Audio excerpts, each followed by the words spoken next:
আগে তো আমাদেরকে লড়াই করতে হতো নৌকার সঙ্গে, তাই না? আওয়ামী লীগের সঙ্গে। এখন আওয়ামী লীগ নাই, এখন আমাদের প্রতিপক্ষ হয়ে দাঁড়িয়েছে কে? দাঁড়িপাল্লা। এই দাঁড়িপাল্লা এই এলাকাতে আমি ইলেকশন করছি এর আগে 91 সালে, আমাদের মনে আছে কিনা? তখন দাঁড়িপাল্লা একা ইলেকশন করছিল।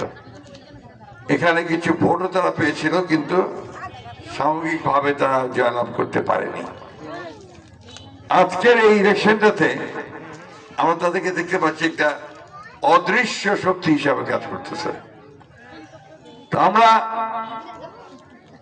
এই ইলেকশনে সরাসরি কথা বলতে চাই, রাগঢাক করতে চাই না।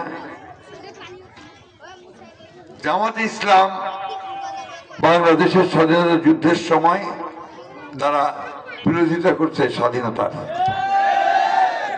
আপনারা কেউ এটাকে অস্বীকার করতে পারবেন? আরেকটা ইতিহাস আছে যেটা আবার অনেকে আমরা জানি না। আমাদের বাবা বলতেন, আমার আব্বা বলতেন, উনি বলতেন যে তোমরা জানো না পাকিস্তান আন্দোলনেরও ওরা বিরোধিতা করছিল। ওরা পাকিস্তানও চায় নাই, বাংলাদেশও চায় নাই।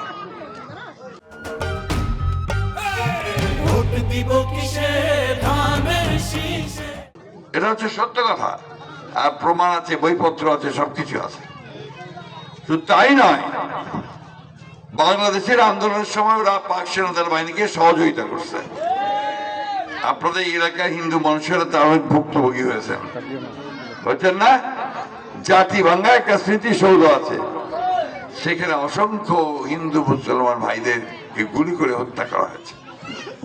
এখন আমার প্রশ্ন ভাই, যে দলটা আমার বাংলাদেশে বিশ্বাসই করতো না, সেই দলটাকে আমার বাংলাদেশকে নিরাপদে রাখতে পারবে?